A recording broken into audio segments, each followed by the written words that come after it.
Well, welcome. Um, Thank you to all of you who've looked out of the window on the most perfect spring evening and still decided to stay in and look yet again at the computer screen.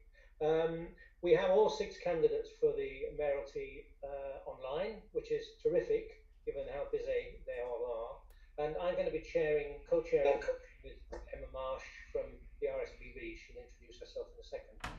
I just wanted to say at the beginning that West Midlands has a fantastic track record in green issues. I've lived here for the last 50 odd years. This is the place where the very first urban nature conservation organisation was established in Britain.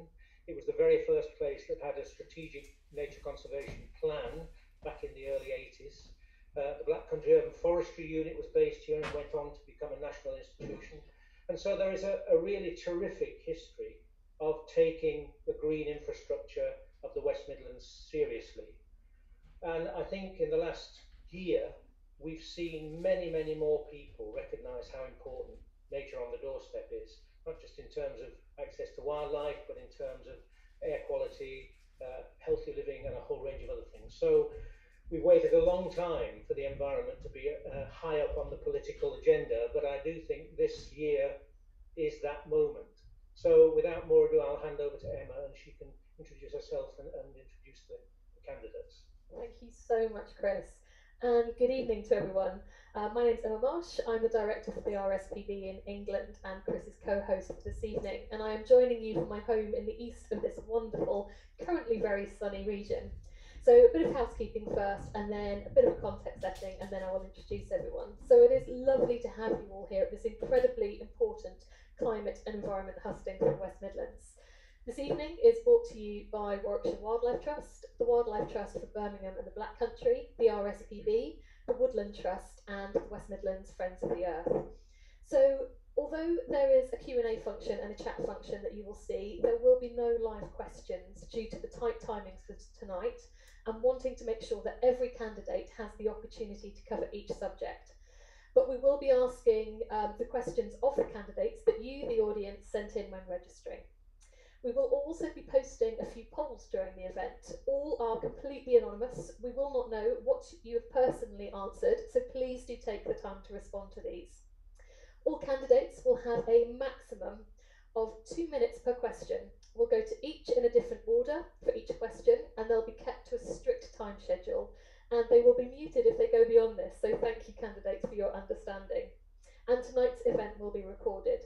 And finally, just to say that the audience will only be able to see our candidates, myself and Chris. You won't be able to see each other, but I promise there are a lot of you out there. So why are we here? Well, our planet is in the midst of a global nature and climate emergency, and England and the UK are no exception. A 2019 report on the state of nature in Great Britain highlighted that of the 7,615 species found in England that were assessed, 13% are currently threatened with extinction. And it gets worse. We know that only 14% of our waterways are in good ecological condition. Important habitats are becoming increasingly fragmented, and protected sites continue to be mismanaged. That is only a small snapshot of the challenges our natural environment faces, and with the threat of climate change looming, we must act now.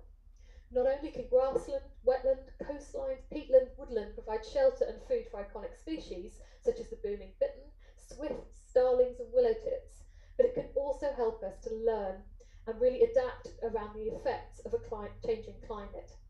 So we already know that we need to invest in nature-based solutions, and we need to work with local governments to deliver best practice outcomes for nature, climate, and people. But nature-based solutions and accessible nature-rich green space shouldn't just be a rural vision. Urban places such as Coventry, Wolverhampton, Birmingham can and should also play a vital role, both for nature itself and also for us as individuals and our communities.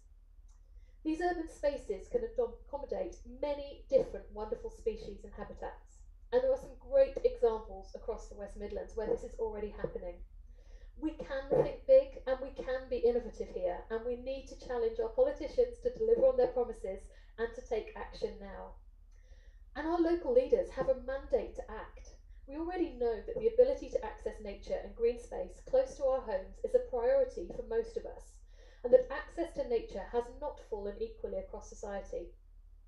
For instance, in the West Midlands, we know that 83% of you agree that increasing the amount of accessible, nature-rich green space will help to improve your general health, well-being and happiness. We also know that 79% of you support the suggestion that government should increase the number of accessible, nature-rich areas. So what role can mayors play in delivering this greener, nature-rich future? A future which not only we can enjoy, but our children and our grandchildren can. It's important that we reflect upon the role that local and regional government can play in protecting and enhancing our environment. They can do a lot, from establishing and advocating for greener policies, supporting green business, funding a green transport sector, and inspiring local communities to take action. We need to ask difficult questions if we are to truly address the challenges we face. For instance, the West Midlands Combined Authority has declared a climate emergency and has produced its Action Plan 2041. But does it go far enough, and does it go quickly enough? And what about the ecological emergency we face? This has only been declared by a small number of councils across England. But nature and the climate are so intertwined that how can we possibly declare one as an emergency and not the other? Today we get to ask these difficult questions. But before we do, I will ask each candidate to introduce themselves by stating who they are, which party they are representing or if they're independent, and in just 1 minute tell us what is their best childhood or recent memory of a nature-rich green space. And so I will go to Ashvir first. Thanks, Emma. Thanks, Chris. And I think the way you've both talked so movingly about the terrific history that we have as a region in this space is really important. A green infrastructure and nature-based solutions, couldn't agree more. My name's Ashvir Sangha. I'm running as an independent candidate, and I'm the grandson of Sikh farmers from the Punjab in India. Farmers, so they know a thing or two about green, and I'm proud to be running. I worked in the education field, running programs to inspire young people in the UK and in Asia, and I think there's so much that needs to change. Our slogan is out with the old. So we want to really look at the old way of doing politics and bring a new style, a new vision, and a new generation into politics. And I look forward to going into more detail on that this evening. Thank you very much, Ashvir. And now we're going to go to Andy. Yes, so good evening, everybody, and thank you very much, Emma, for bringing us all together. So my initial pitch, so I would put it to you that there is clear evidence that the West Midlands, under my leadership, is committed to a clean, green future and is indeed set to be a leader of the green recovery. Like everyone else, as you said, we declared our climate emergency in 2019, but we got on and set ourselves a date of 2041 for carbon neutrality. And of course, that was scientifically advised. But most importantly, we've now set a detailed plan of how we will achieve that over the first 5 years. And that involves a big step change from a reduction per year of 4% in carbon emissions to over 13% a year, underlining the urgency. And then the carbon emissions are a third from transport, a third from housing, a third from industry, and in each area, whether it be over £1 billion of investment in transport, or whether it be the gigafactory for cleaning automotive, or whether it be our retrofit for housing, we have very clear plans as to what we're going to do. And that's before we even talk about our determination to defend nature through the green belt. And if you want one last piece of my childhood memory of a nature experience, I grew up in Northfield my first 7 years. And at the back of our house was what we called Meadowbrook. The name of the road was there, and I used to love going with my net for sticklebacks there. That's my memory. Thank you very much, Andy. And Tim, over to you. I'm a declared independent candidate, and I'm asking you all to help restore my green space, which is the Clent Hills foothills. It's a 32 square kilometre triangle bounded by the main roads west of the M5. Ask for woodland management, hedgerows restored and stiles repaired and replaced as the first area in the new West Midlands National Park. Contact your MP, councillors and the Mayor's office. That triangle is in the corner of the Black Country and Brum. It should be used not for belt development, but only for farming in tune with nature and recreation. I would like Liam to come clean over whether he still stands by his reported hostile environment for asylum seekers in 2007 and for wanting Sandwell's leader suspended for being anti-Semitic for mild criticism of Israel's government. I would like I'm just going to have to ask you to wind up because you're running out of time. to sign Your memory, please. UK to protect nature and the health of the planet. Thank you, Tim. Appreciate it. And now I'm going to go to Liam. Emma, thanks so much, and thanks to you and the team for bringing us together tonight and for that lovely introduction. So my name's Liam Byrne. I'm the Member of Parliament for Birmingham Hodge Hill, where I've served for the last 17 years, and I'm Labour's candidate to be Mayor of the West Midlands. I suppose if there's one memory that I want to share, it's the way I preserved my sanity last summer, taking up canoeing and beginning to canoe around the magnificent canals and the canal heritage that we have in our region, where you see some of the best, but also some of the biggest challenges that we've got. I'm standing on what is the greenest manifesto that my party has ever produced. We've worked hard to get that manifesto into shape. We want to lead Green Britain. We want to be the first net zero city region with a net zero target in the mid-2030s. That means we've got to drive through an ambitious plan for active travel, for walking, for cycling, but we've also got to build the homes that we need in a way that preserves the spaces and places that we love. So making sure that we work together as a group of concerned citizens about the Charter for Nature, which we need to protect our nature, is something that I am absolutely committed to as well. Thank you, Liam. And I'm going to go to Jenny. Thank you, Emma, and thank you to you and Chris for your introduction. So I'm Jenny Wilkinson. I'm representing the Liberal Democrats. Just when I was trying to think about the question of childhood and recent nature memories, it's quite a lot to choose from, really, isn't it? But I reverted back to thinking about waterways. So as a child, my parents were very keen boaters, and so I spent a lot of my my holidays as a child sort of pottering along our canals and our rivers, and it just really just thinking back to that time, it's just so relaxing. It's such a relaxing, wonderful way to travel. You're sort of immersed in nature, and even if you're passing through, an urban area, you're still surrounded by sort of wildlife and wilderness. So I'd really just like to restore that so that everybody can enjoy our rivers. Let's liberate and open up our rivers and our waterways. Thank you very much, Jenny. And last but not least, over to Steve. Thank you, Emma, and thanks for having me this evening. My name is Steve Caldwell. I'm the leader of the opposition on Solihull Council, and I'm the Green Party's candidate to be the next Mayor of the West Midlands. I'm standing because I want a West Midlands that works for everyone. I want to end the poverty scandal that the West Midlands is currently undergoing. I want to bring us a genuinely green industrial revolution, and I want us to have a transport system that we can actually use. And if we do all of those three things, then we will have the best possible chance of following the science and getting this area to carbon neutral by 2030, not 2041. In terms of childhood memories, well, in terms of just memories about green spaces, I grew up in Bristol, which is a very green and both a small G and a big G sense city. But I've spent my first few years in South Yorkshire, and I've got very fond memories of the landscape between towns and villages across Yorkshire and Derbyshire, which is both beautiful and brutal at times, depending on the weather usually. And more recently, I took up a lot of climbing, which is something that I've not been able to do. I'm going to have to rush you to finish. Yeah, so Llangollen up in North Wales is one of my favourite places recently that I've found through that particular pursuit. Thank you. Wonderful. Thank you, everyone, and thank you all candidates. So I'm going to hand back to Chris to ask the first question. Thank you. Lots I'd love to ask people about specifically. I grew up in that same area, Steve, between Derbyshire and Sheffield. What we've tried to do is to capture the essence of the questions that have come in over the last week or two. We've whittled it down to 6 topics. So we aren't going to be having specific questions from specific people, but we've tried to cobble them together into something which makes sense collectively.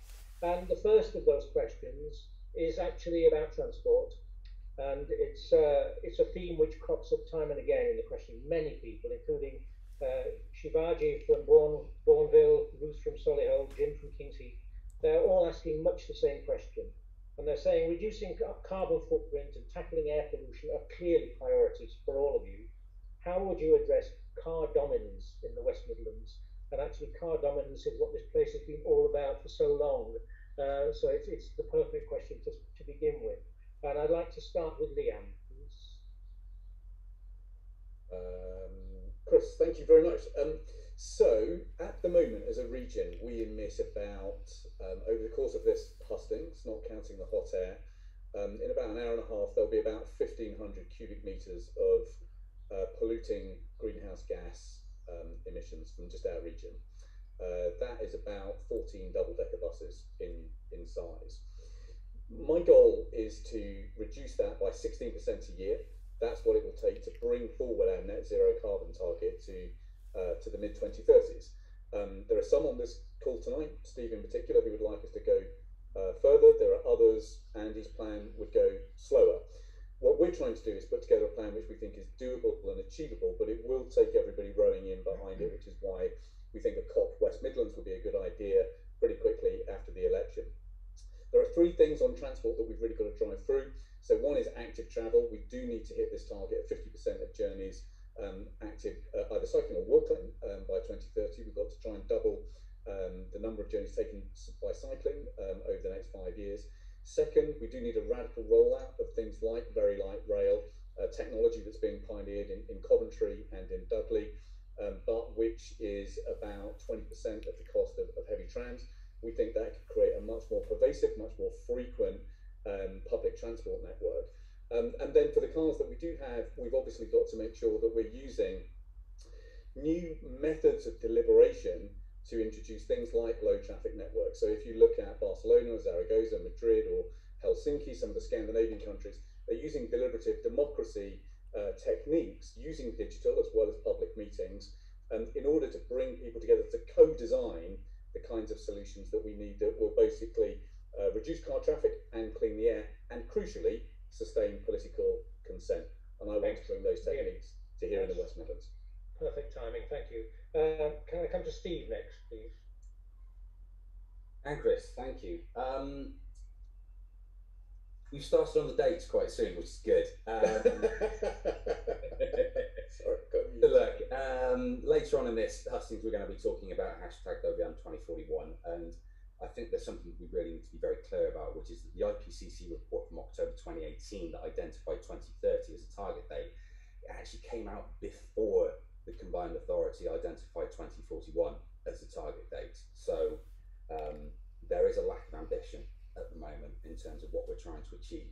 Now, the 2030s, even is too late. Liam's absolutely right. I do want to see us move further and faster. And this is why one of the key things for me is transport systems you can actually use. I don't think we're going to disagree much about what the prescription is. The prescription is active travel, prioritising walking and cycling as primary modes of transport for short journeys. Up to 5 kilometres is the Green Party's preferred distance for that. But beyond that, we have to have genuinely integrated bus, tram, very light rail systems so that people have a genuine alternative to taking the car on journeys.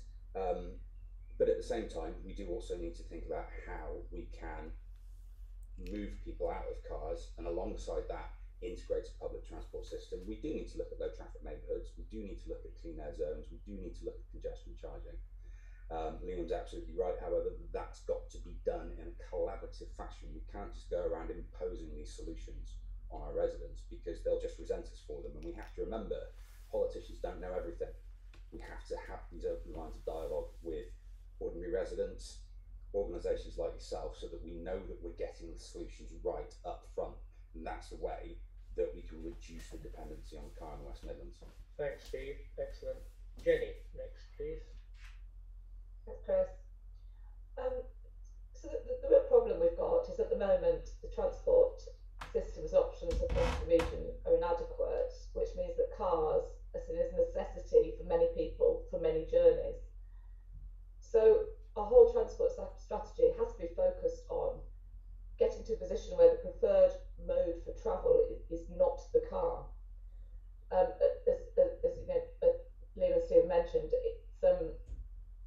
we have to look at sort of push and pull factors here, I think. So we've got to encourage people to move away from relying on cars, as well as, you know, the sort of more penalties for using cars.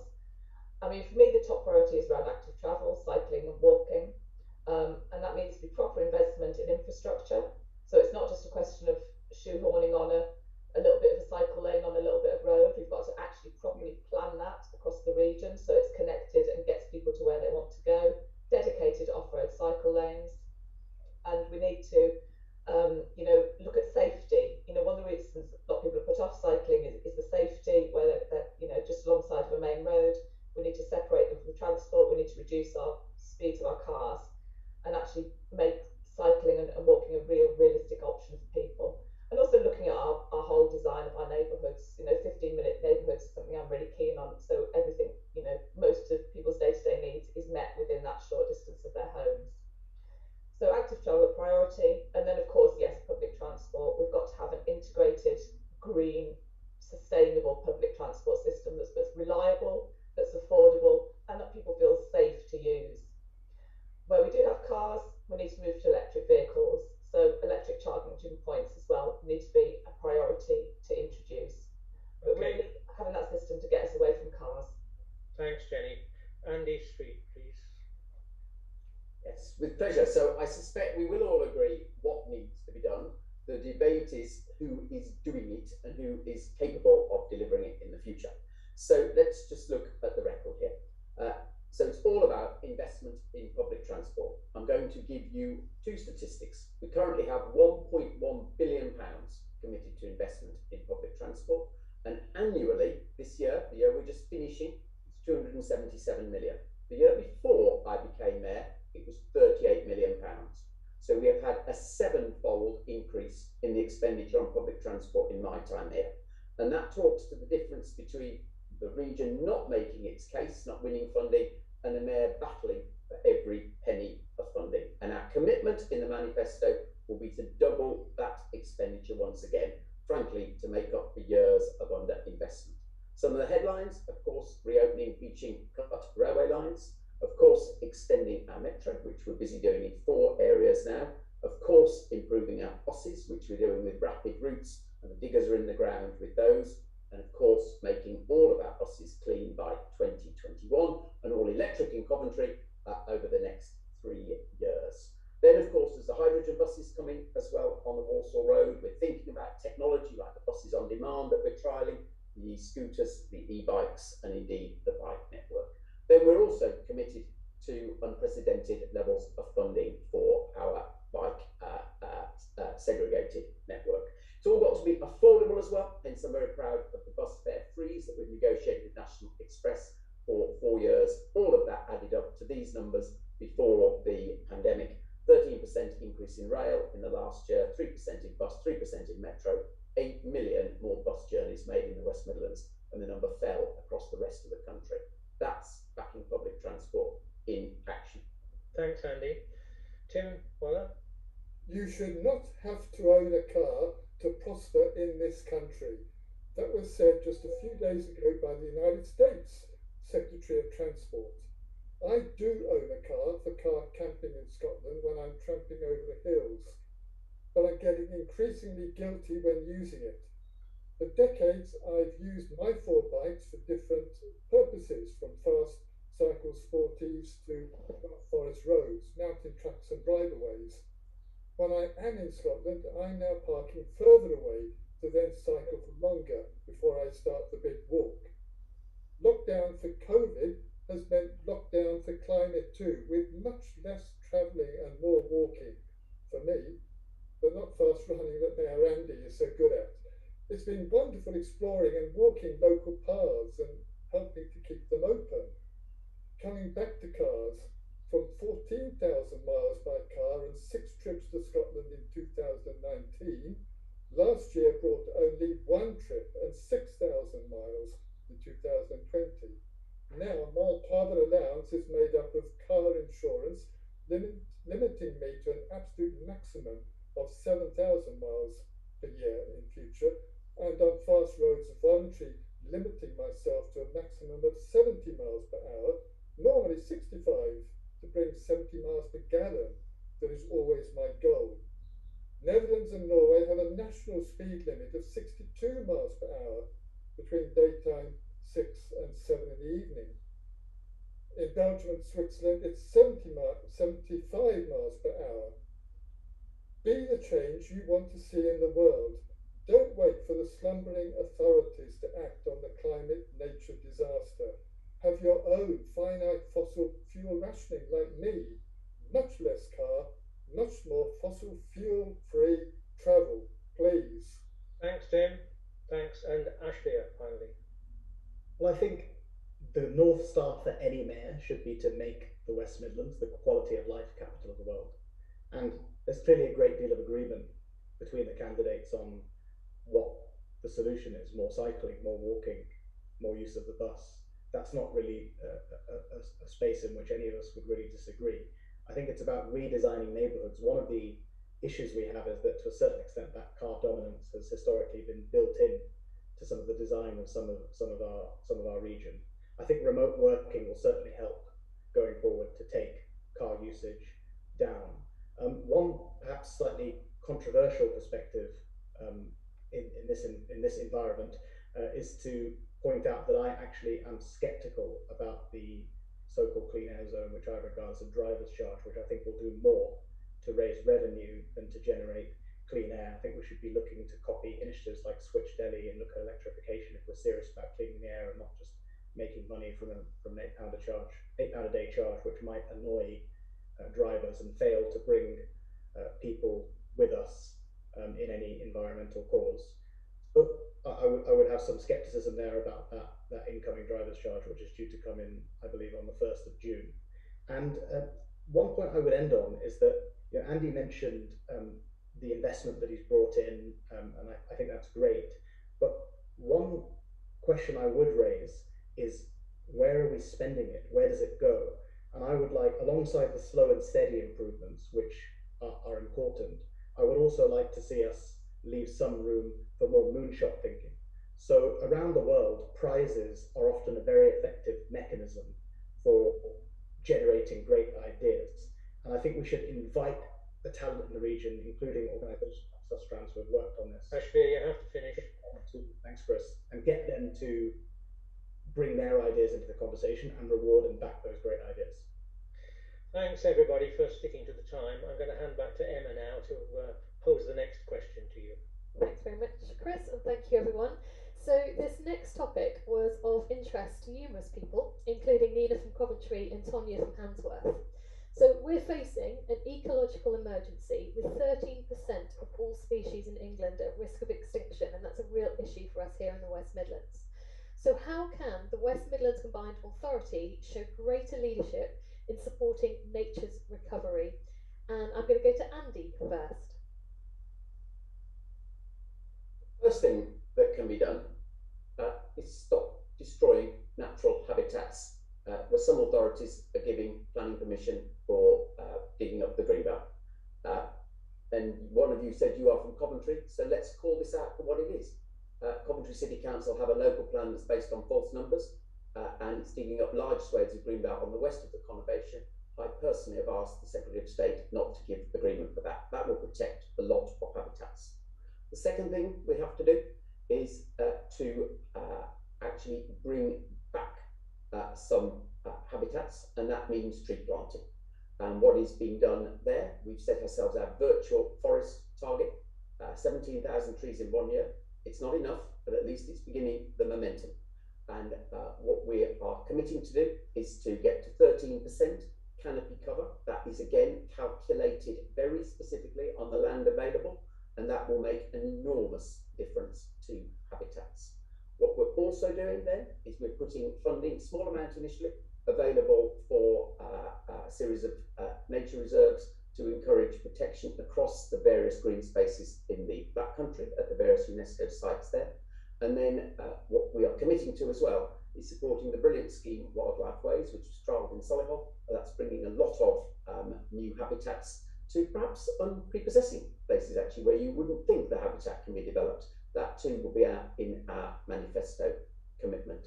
So a number of practical opportunities to both protect the habitats we've got and then build new encourage new habitats.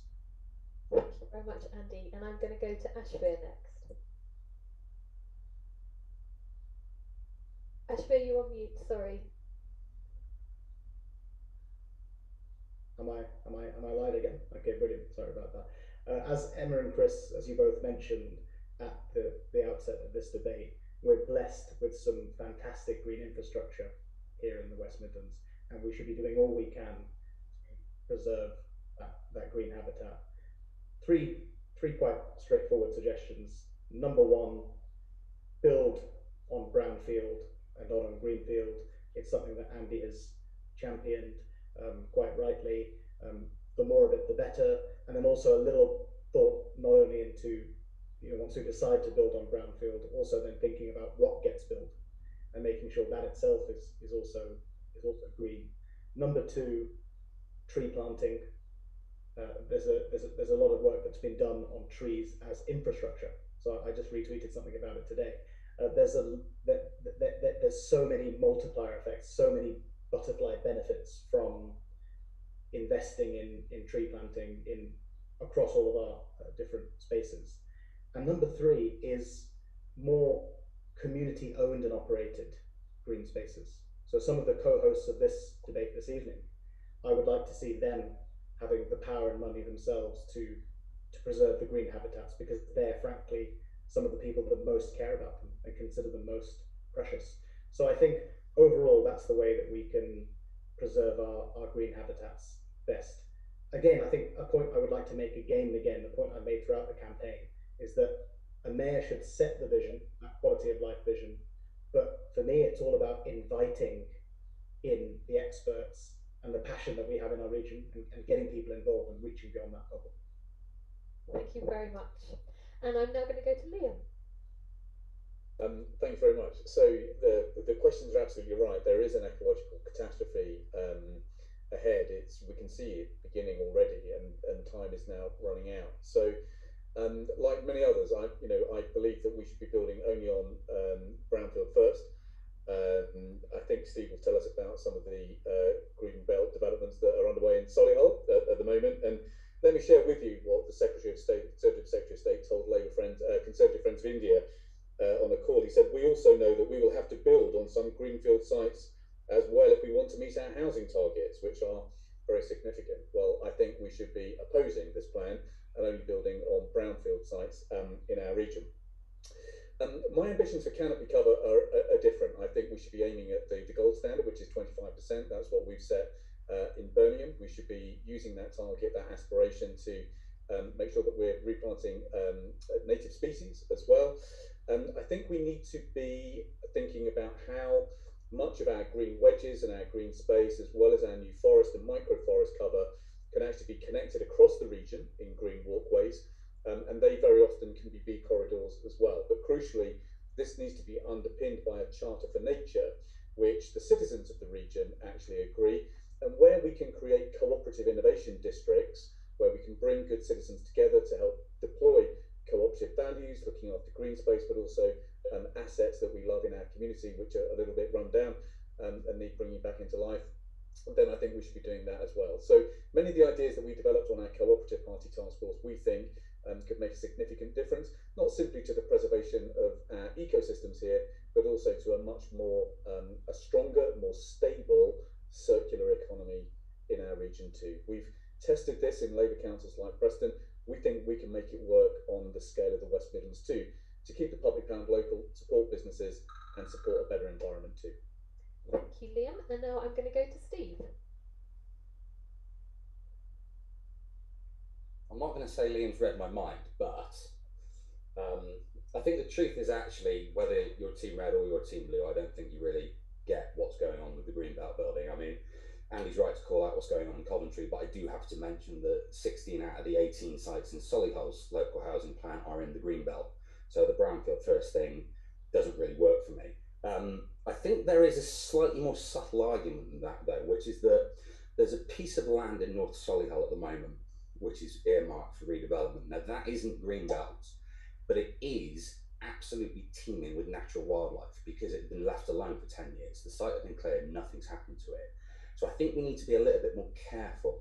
In some cases, greenbelt actually is just, or the classification of greenbelt is just used as a way to drive up property prices, and that's particularly the case in the southeast. So we need to be a little bit more nuanced and a little bit more subtle.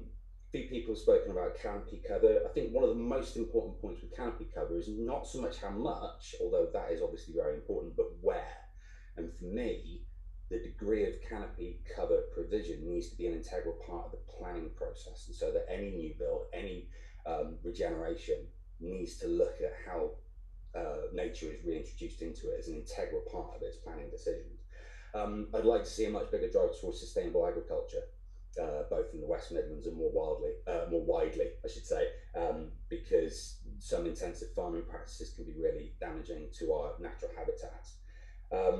And finally, I would make landscape restoration one of the key measures of the combined authorities' performance. I think that can be quite easily measured, and it should be published and made widely available on the website how well we're doing against the targets that we decide to set. Thank you very much, Steve. And over to Tim next. For nature's recovery, you must sign the commitment.uk, the pledge for all politicians to work for a healthier planet and for a richer natural world. In my opinion, there must be cutbacks of our own, over-rich, over-greedy, over-consumption, to leave something decent and habitable for our descendants. But there must also be cutbacks done sensibly and sympathetically of highly prolific nature. Pruning is essential to rejuvenate and to maintain maximum biodiversity and fertility. The coppicing and pollarding are elementary practices that the Woodland Trust property, Pepper Wood near Bromsgrove, knows all about. But our farmers and landowners in my green space on the other side of the Howes Lane bypass are distant from nature, distant from understanding even the most basic facts about climate and the greenhouse effect, and are simply of the bury my head in the sand mentality of ignorance and negligence. We all, even in our gardens, must rediscover how to farm and garden in tune with nature and the powers of the earth to support life. Here's a wonderful quote to end. Either we get our populations and activities into harmony with the powers of the earth to support life, or collapsing ecosystems or life support systems will do the job for us.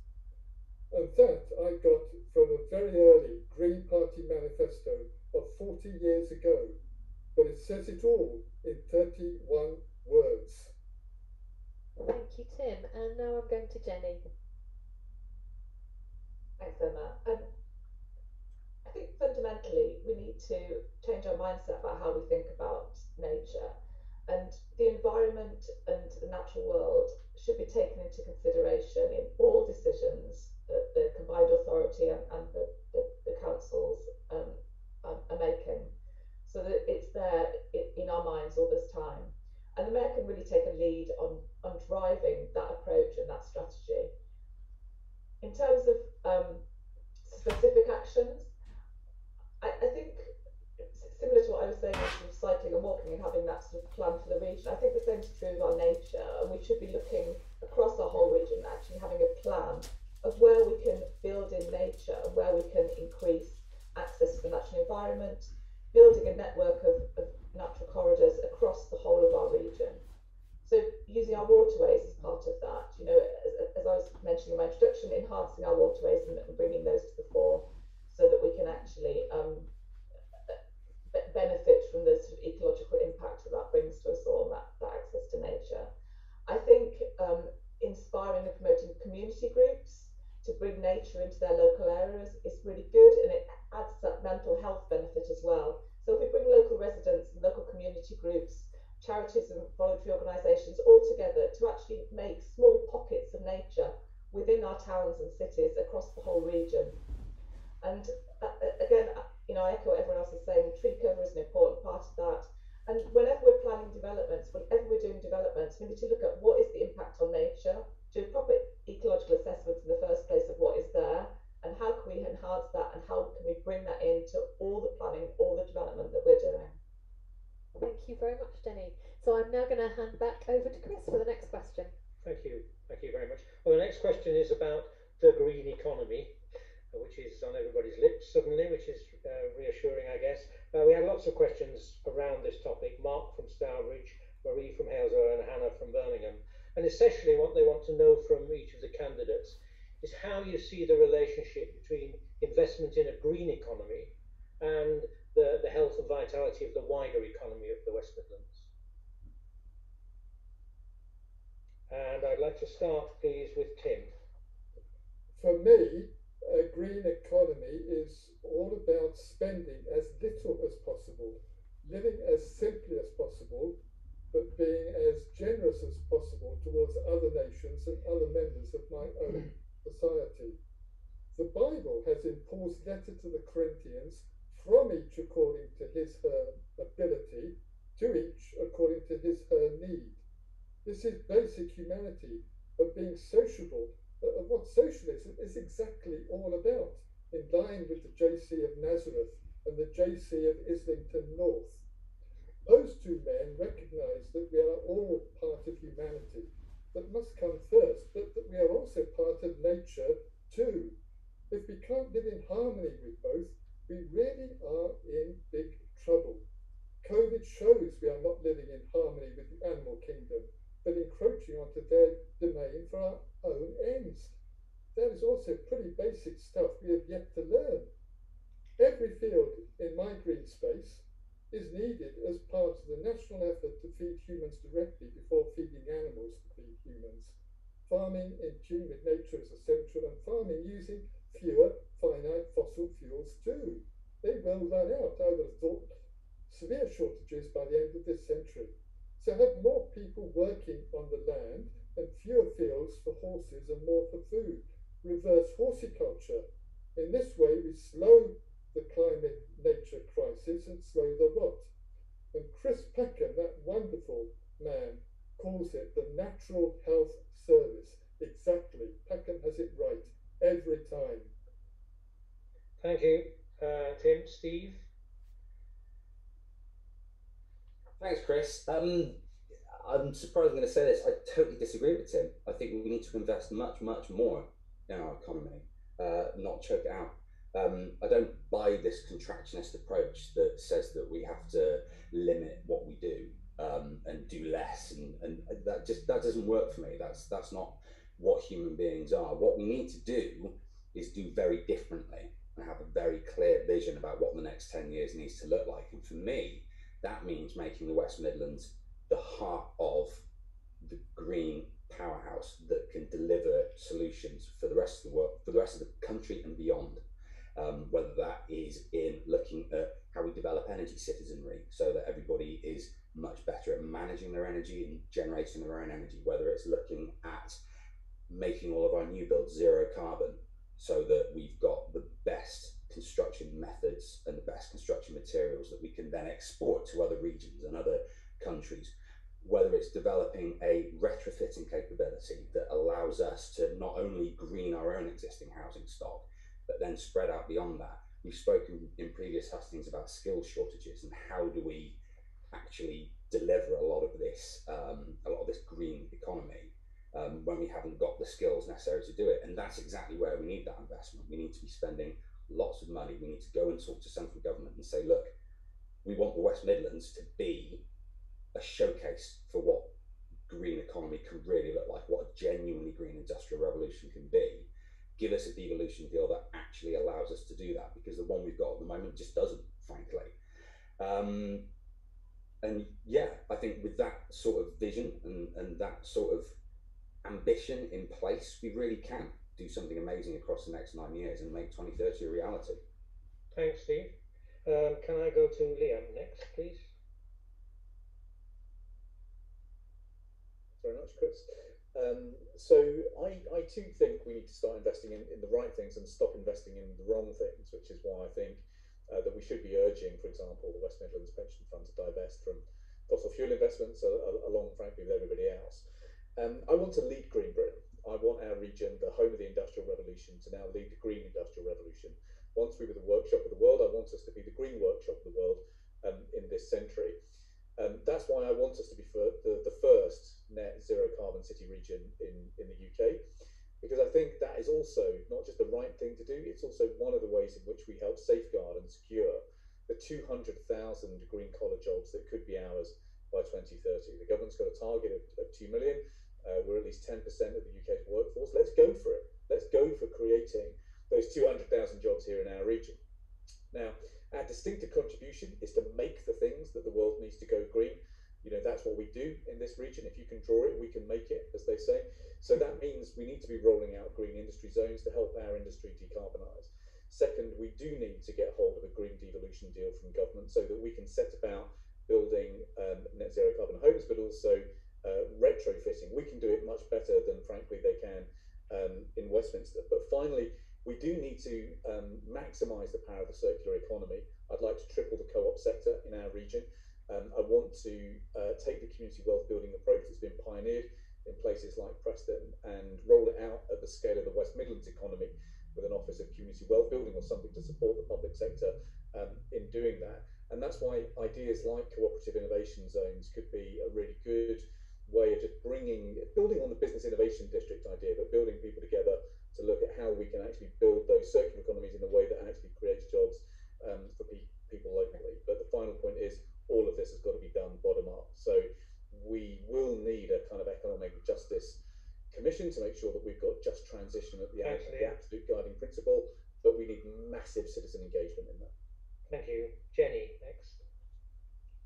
Yeah, I don't see a conflict between investment in the green economy and help the economy in the West Midlands. I think those two things work together, and I think by pursuing our green ambitions for our economy, that's growth for us. That grows the whole wider economy for us.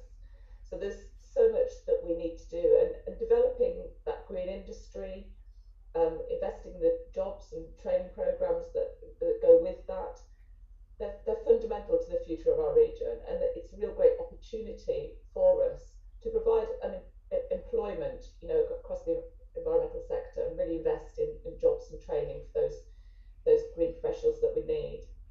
There's so much to look at. So, you know, generating green energy in the region, our own energy networks, that provides, you know, jobs and work. The whole exercise of retrofitting all our housing stock, which is in terms of both insulation and also changing the heating systems as well.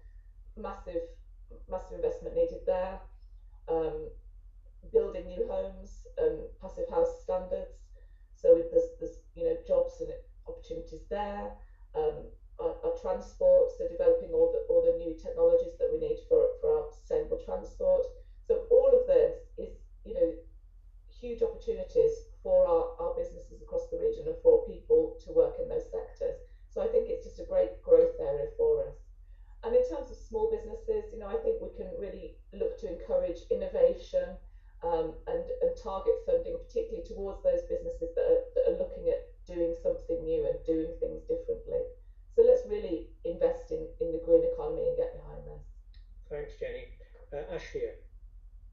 Thanks, Chris. Birmingham and the West Midlands is going through a very tough time at the moment, but with the right decisions and with the right leadership, we will bounce back.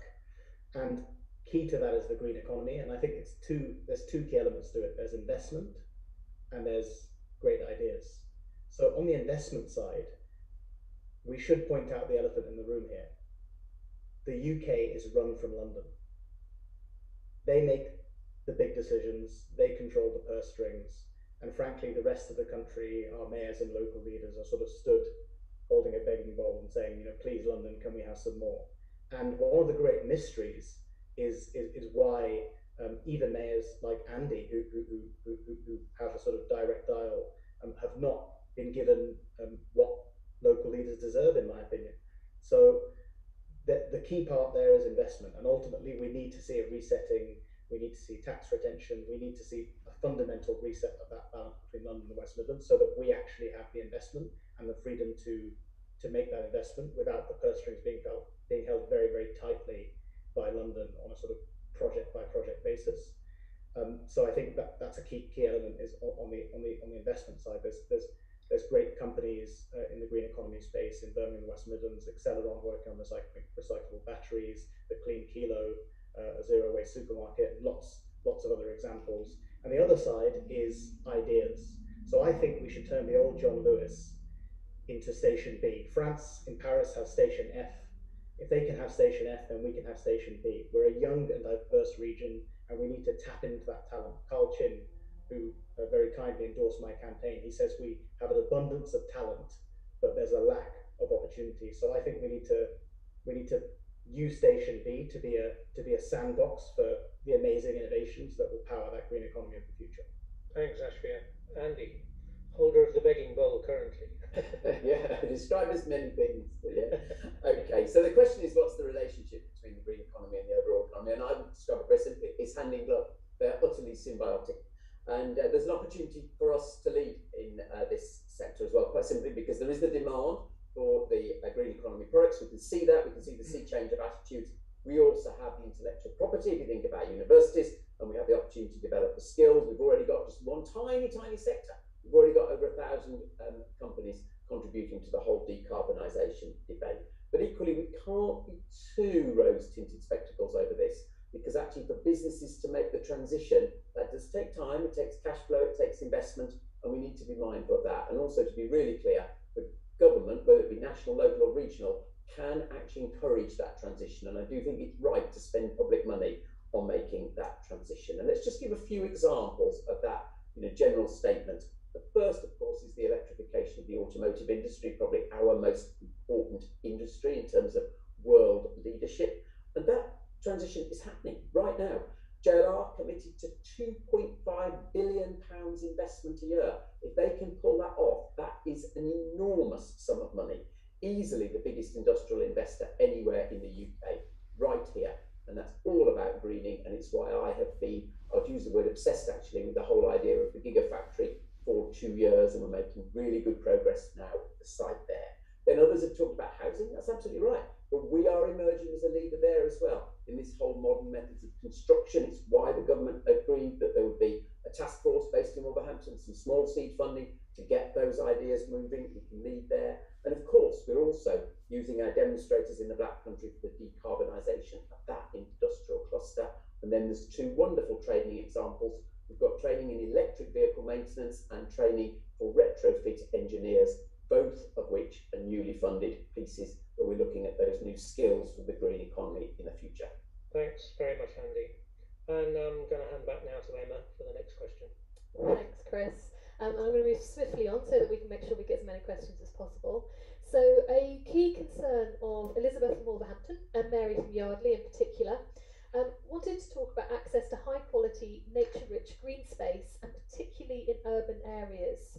So how can the West Midlands combined area improve this green space provision, particularly in deprived areas, which in turn supports mental and physical well-being?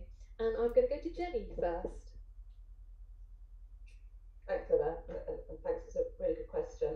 As I was, as I sort of touched on earlier, I think this is a real opportunity for our communities to look at their local areas and have an input and say into this.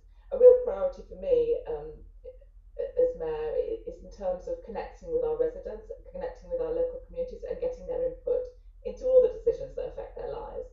And this is one area where people can actually really get involved, and we can bring communities together by looking at encouraging our community groups to look at the spaces that are available in their area and think, how can they turn that into a space that's useful for the community? And actually, if we can provide the funds that are needed, we can then get people to actually deliver that themselves and get the mental health benefits of actually creating that space and looking after that space and caring for it. So I really want to see lots of kind of little pop-up parks all around the West Midlands, in our towns and in our cities. Those just small areas that people can connect with nature. And if we're encouraging people to actually develop those spaces themselves as well, that they're learning about nature, and they're learning from that as well, and also bringing communities together and working together. So I just think there's so much potential around that. And it's absolutely right that the most deprived areas and communities are the people, without access to gardens, without access to green spaces, without the sort of high quality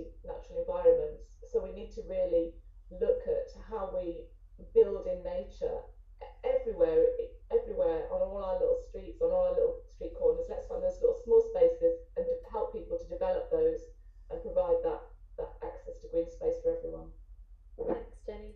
And going straight over to Ashford. I think another sort of step back moment for me is that when we first had the election for a West Midlands mayor back in 2017, of the roughly 2 million voters that there are in the West Midlands, nearly 1.5 million didn't bother to vote. So if that's the starting point, there's clearly a disconnect.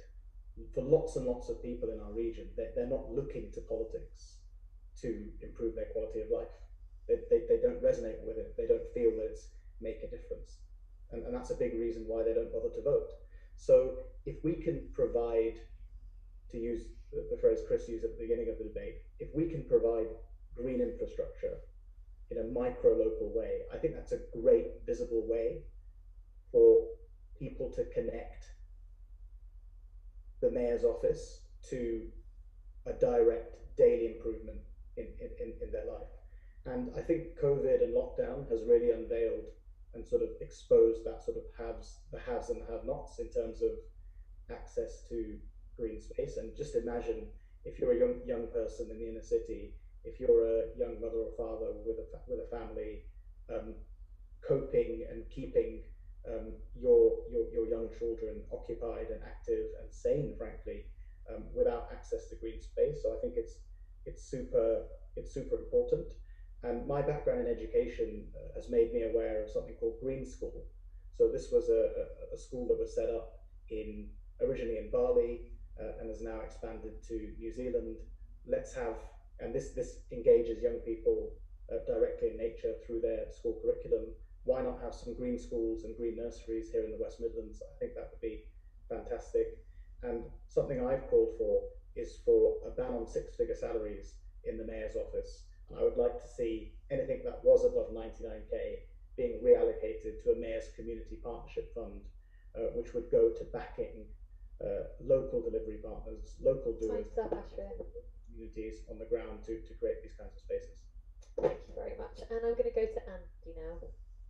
Yes, thank you very much indeed, Emma. So it's a brilliant question, and it's very topical given what we've learned in the pandemic, so thank you. So the first answer is defend what we've got. I'm not going to go back to the green belt, we've done justice to that, but green spaces as well must be protected. And you know, there's lots of them across the region that are under threat, and it's unnecessary. We can develop the homes we need without doing. So just to call a few out, Shortheath playing fields in Erdington, the Burford Road Park in King's Standing, the Corbett Meadow I was in Stourbridge just the other day. So the first thing we must do is resist the temptation to remove those green spaces. And let's be clear, some councils have got to do a better job than they're currently doing of protecting them. We've got to look where we can introduce new pocket parks in development. Just a lovely one, literally was there planting it a few weeks ago at Abbots Lane in Coventry. And there's the lovely work that Severn Trent are doing to celebrate the Commonwealth Games, to find 77 locations of small pocket parks. We can bring those back. And then we can play a small role encouraging communities. We've just set up our community green grants. The whole idea is to encourage local groups in perhaps the toughest neighbourhoods to actually bring that back. And then, of course, there's a bigger idea, but I think it's going to be really developed over the next year. We call it the West Midlands National Park. Now, it's not an open space like Snowdonia, of course it can't be. But the idea driven by Birmingham City University, which we're now partnering them on, is actually to link together all of our natural assets. And you've seen that done in a very imaginative way. Actually call out credit to Sandwell Council, the work they've done in their Towns Fund bids to actually link with green routes between the different places. But then the last piece, of course, is around planning. What are we going to insist in our planning? We've tried to encourage that through our design charter, but the best example I've given you this recently is the wonderful news that Longbridge is being regenerated, including in the Westworks, a new park there as well. Thank you, Andy. And so I'm going to go straight over to Liam. Great, thank you very much.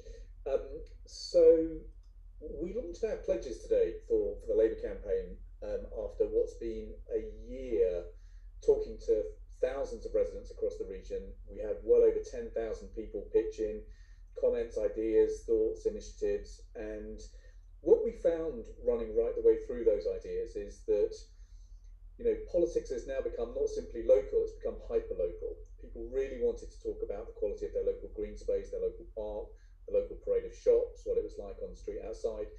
People's immediate environment is now incredibly important. It's one of the reasons that we want to help guarantee that everybody should be within at least 15 minutes of green space. I think it's important for us to be honest that councils, not the mayor, control local planning. But the way that we can make progress, therefore, is by unleashing the potential of community groups to really transform the local environment. And it's said that the two most common elements in the universe are hydrogen and bureaucracy. And frankly, one of the reasons that I'm standing is it is just so difficult for community groups to get hold of the resources they need to roll out community allotments, or introduce grassroots sport, or organise local farmers markets or things like that. So we've been in talks with a number of big funding organisations, arm's length bodies, from the Arts Council, Heritage Lottery Fund, Sport England, Football Foundation, others. And actually what we will propose is a one-stop pot. We will ask those groups to put the money in to a pot, a 10-year fund for the West Midlands, that there will be a dual key sign-off between the mayor and them, and that will then make it far quicker, far faster for local community groups to get their hands on, often quite small amounts of money to improve their local green space. My vision is John Ruskin's idea that when love and skill come together, expect a masterpiece.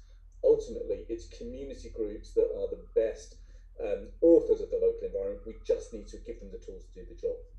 Thank you very much, Liam. And over to Tim. David Attenborough and Jonathan Porritt for many years have been prophets of our time, but so has Prince Charles. He said on the Today programme on the 2nd of January, in 1970 I gave a speech against single-use plastic. We need a radical change in all of our thinking. Mother Nature is our sustainer. We are part of nature. We are nature, but we have forgotten that, or somehow been brainwashed into thinking that we have nothing to do with nature, or that nature can just be exploited. And if we go on exploiting the way we are, whatever we do to nature, we do to ourselves. It is insanity. So well said, the Prince of Wales. My green space. On the other side of this busy main road is hundreds of miles of public highway paths that need to be upgraded, Andy, with every style made safe for walkers and runners, like your good self. Far too many paths are muddy in wet weather, and far too many styles in the 32 square kilometre Kent Hills Regional Park is in need of replacement or repair. As we get older and find it more difficult to climb styles, as I am finding, we need self-closing gates, not styles. And honestly, in clear-cut cases, the farmers and landowners should not be allowed to say no to gates. The councils and the combined authority must work with the farmers and landowners to get them up to standard. Funds must be used to incentivise them. Unless, of course, the government is already giving them the funds that they are not using for this work. Thank you, Tim. And finally, Steve. Thanks, Emma. In a way, for me, this sort of follows on from the previous question about economy, actually, because one of the things that we need to think about when we speak about economy and when we speak about our environment is actually, how do we want an economy to perform? Do we want to measure it in terms of its growth and its GDP? Or do we want to measure it in terms of thriving and prosperity? And there's a really excellent piece of work by someone called Kate Rayworth, who I imagine a lot of people have heard about, called the circular economy, where instead of just thinking about how we generate more and more income, we actually think about what can we achieve within the confines of the natural environment. And it leads us to start thinking about how we do business in a very different way. And that, for me, sort of leads into then, how do we organise our built environment? How do we organise our natural environment to give ourselves more of these nature-rich green spaces? And for me, that's big part of what the mayor has to do, is to champion that change of focus, that change of vision, away from one that is just all about growth and GDP, and into a more holistic view of what the West Midlands is. There are a few specific things we can do. Mentioned earlier about integrating parks and green space and canopy cover into planning, and Liam's right. The planning scales tipped both towards local authorities, but then also towards the Secretary of State. We might talk about the decision in Birmingham a bit later and what it means for Borsley Court project if we do a bit more about transport. But I think looking at what role the combined authority could play in planning would be really useful.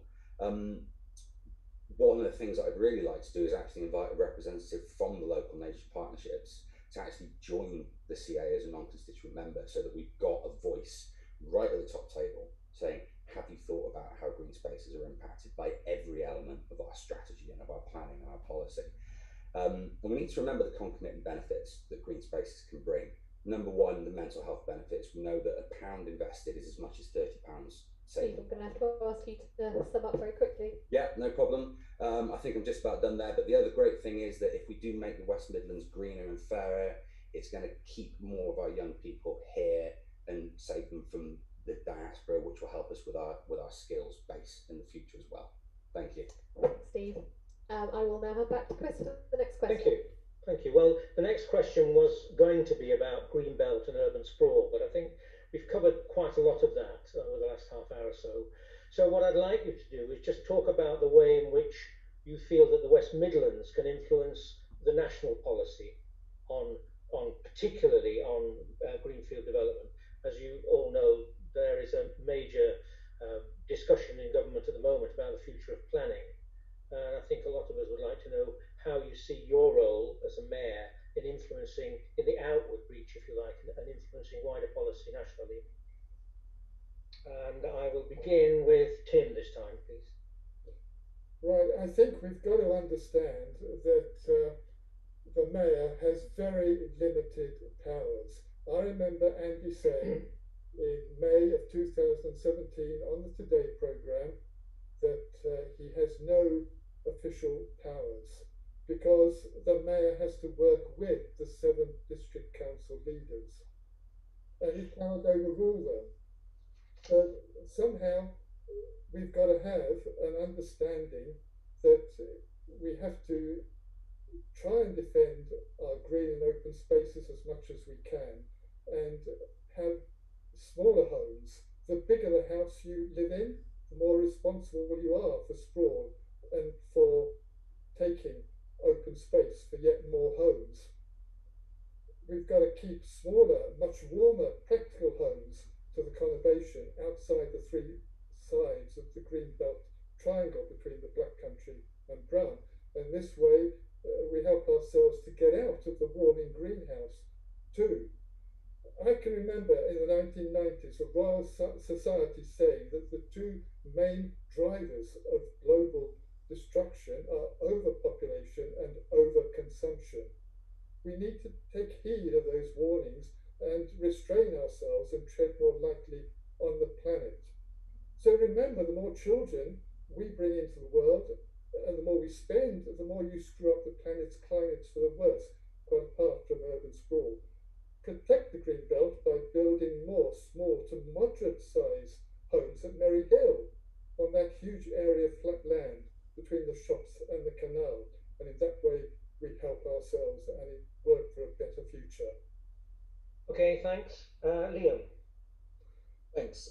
This is a great. I feel very, very strongly about this question because actually it was our region that invented something called the 15-minute neighbourhood. If you go back to the great arts and craft movement that transformed much of our urban cityscape at the end of the 19th century, if you look at great developments like Bourneville or the Moorpool estate, you can see the way that we built communities with beauty, fabulous design, and the whole host of local facilities that people needed to live and to thrive pretty much on their doorstep. We've lost that leadership and we need to reclaim it, and we need to reclaim it fast. One of the ways in which we can do this is to stand against the government's attempt to build communities with an algorithm and actually say, do you know what, communities are built not with algorithms, communities are built with love. And so one of the things that we can do is actually much better knit together the different functions of the combined authority, which are rather disjointed at the moment. So actually making sure that we're marrying together the transport, the housing, the energy, the networks, the digital folks, and actually crystallising what we're going to deliver in each of the 7 boroughs in a city deal or a borough deal, where we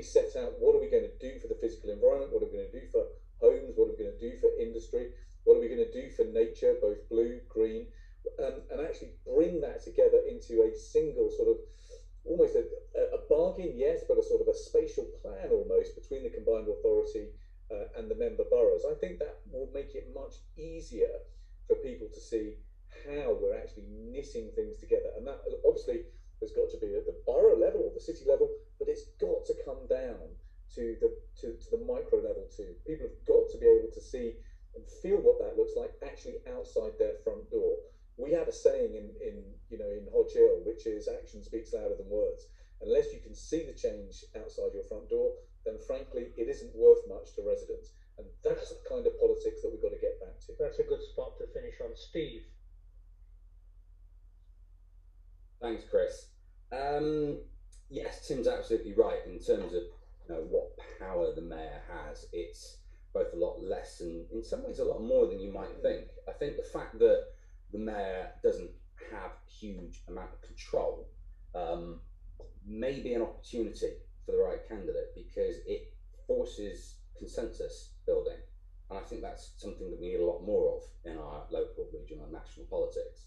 And specifically looking at it from the point of view of the Green Party policy, one of the things that I'd like to do as mayor is to bring many more citizens' assemblies so that we have much more direct involvement from residents in all of the planning and policy making that we do.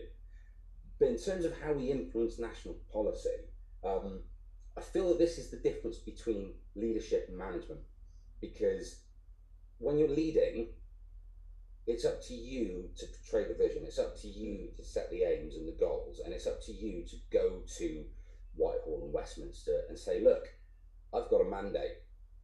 I've stood on this manifesto. It's given me the backing of my people. You have to listen.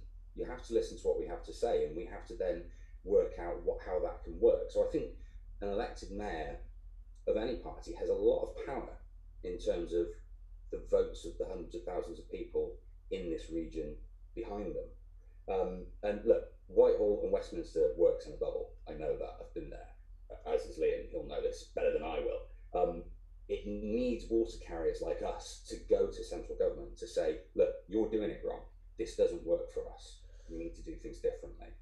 And that really, for me, is what I see a big part of the mayor's role as doing, is steering the people in London in a direction that works better for the people of the West Midlands. Thanks, Steve. Andy Street. Yes, thank you very much, Chris. So I hope this isn't cheeky, but I'm going to say this at the beginning. I think we've got a very good example of where we've influenced national policy. And the fact that, Chris, you went straight over the Greenbelt Brownfield question is, I think, indicative of it, actually. And because we've actually got to agreement that that's what should be. I can promise you, 4 years ago, that wasn't the case. 4 years ago, we had this debate on the back of the urban development extension in Sutton Coldfield. So we've already influenced policy in that way, and we brought in £450 million to make that policy happen. And the fact that the government is now putting cash on the table for that is illustrative of that. And it is actually an example of what Steve has just been talking about, to go to say, I'm going to do this, come what may, you support me. And that's what we've done. There's also a big point in national housing policy about making sure government funding moves away from an over-concentration on the southeast. This is a long-standing issue. There can be, their money goes further, frankly, in the southeast. The affordability ratio is tougher. We've got to continue to make the case for investment here, big one. Then, of course, there's real issues around the planning review. And I want to call out two things. The first, and this is what lies behind the situation in Coventry, where the projected housing need is off target and the plan is no longer valid, it must be revisited. Coventry City Council are proceeding with their Greenbelt destruction despite knowing those homes are no longer needed. And when the ONS, Office for National Statistics, change their calculations, there must be a change in policy. And then the last point is, we've got to press in the planning reforms for much stronger green belt defence. The definition green belt does not actually necessarily defend against a developer's permission. And that also needs to change, and particularly it needs to change in the Meriden Gap. Thank you very much, Andy. Jenny. I think an important role for the mayor, a fundamental role, is to stand up for the region, and it's to stand up for the West Midlands and make sure we get listened to. So it's fundamental that we have a mayor that actually speaks for people for West Midlands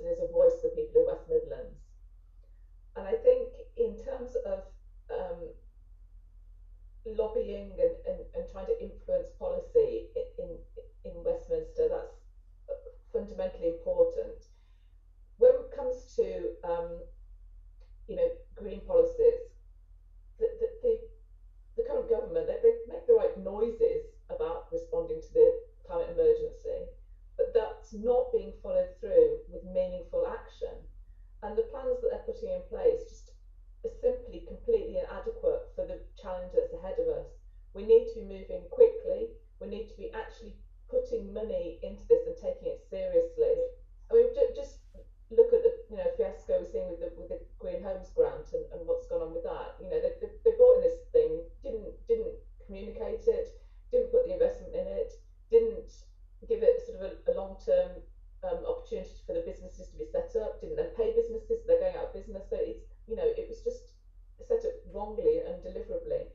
So they have to be really challenged on what they're doing. They're not spending enough money on green issues. They've pledged around, I think it's about 12 billion. Look at Germany and France between have pledged 63 billion to tackle green issues. So we've got to spend money on that, not the 27 billion we're spending on road building and developing our roads. We've got to push central government to really prioritise this and deliver the green investment that we need in the West Midlands and across the whole country. Thanks, Jenny. And Ashley, finally. Thanks, Chris. I think the sort of secret sauce, the magical superpower of any mayor is the convening power. And so on this issue of lobbying and getting the government to think differently about planning and how it all operates, I think having a summit where we pull together architects, urban designers, out of the box thinkers, and bring them together for a conversation and empower their voices. And Ian mentioned earlier the idea of slaying the bureaucracy and backing the doers. I must say I do slightly worry about someone who's been effectively a traditional politician for 2 decades plus, being the right person to be the slayer of that said bureaucracy. I think Andy to his credit is more of a that business background is at least more current, and not in the distant past. I think that the prizes I would come back to again. I think in Hodge Hill, Liam, and in other areas, what I would like to see is prizes offered to incentivize the best developments, the greenest developments, so we can point to real world examples of eco homes and green homes and green neighborhoods being built differently. And I think we should rebalance, as I've said, that balance between London and the West Midlands. And I think Andy's been diplomatic in public and robust in private, but I think sometimes it needs to be the other way around, vis-a-vis London. And finally, I would say we have party political MPs, we have party political councillors. Maybe the mayoral position is an opportunity to do something different and have an independent-minded voice. Terrific, thank you. Well, we must finish at 7, so we just have 10 minutes left. Can I just thank you all now? Thank you again at the end, and thank Emma as well for co-chairing. You can now see that there is a repeat of the checklist for you to tick off if you're so inclined. We'll be able to get a gauge of how your views have been changed by the persuasiveness of the 6 candidates. But in these last few minutes, what I'd like to do is just to ask each of the candidates in turn in just 1 minute to give us a sum up of why we should vote with them if we are interested in green issues. And I'll begin with Steve, please.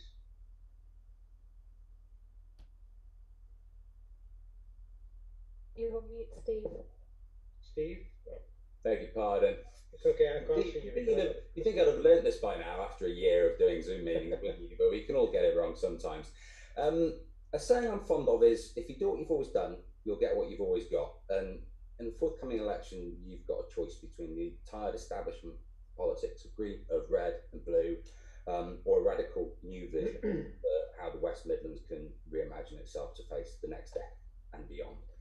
Now, the Green Party is already trusted by tens of thousands of people throughout our region to provide an alternative to the status quo. We have 86 councillors in the West Midlands alone. That's almost the size of Birmingham City Council. So, on May the 6th, I'm going to ask you to send a clear message to the establishment that we're tired of business as usual and that we need a West Midlands that works for everyone. We need an end to the poverty scandal that's seen 700,000 people in work poverty. the moment. We need a genuinely green industrial revolution that doesn't leave anyone behind and places the safety of the planet at its forefront. And we need a transport system that we can actually use so that we can leave the cars at home. Okay, Steve. Thank you very much. That's your minute up. Liam. Thanks so much. I mean, notwithstanding Steve's brilliant comments tonight, it could well be that this election is a two-horse race between Conservatives and Labour. Bear that in mind. And as you're thinking about that, think about this simple question. Do you think that after all of the agony of loss, after all the pain, after all the grief that we've gone through, that we should simply go back to what we had before COVID hit us? We've been hit by not just COVID, but by Brexit and the climate emergency. I don't think we can go back to what we had before, when frankly, under the last 2 to 3 years, we had healthy life expectancy falling, we had violent crime rising, and more people, not less, living in our most deprived communities. I've tried to put together the greenest manifesto that my party has ever assembled. We've tried to do that from the bottom up, but crucially, it's a manifesto for us to be a green leader again and become the first net zero carbon region in Britain. If you think that's worth a vote, then please make sure that one of your votes is for Labour. Thanks very much, Liam. Ashvia? Thanks very much, Chris. I mean, Birmingham and the West Midlands, as I've already said, is facing very tough times. But with the right leadership and with the right decisions, we will bounce back.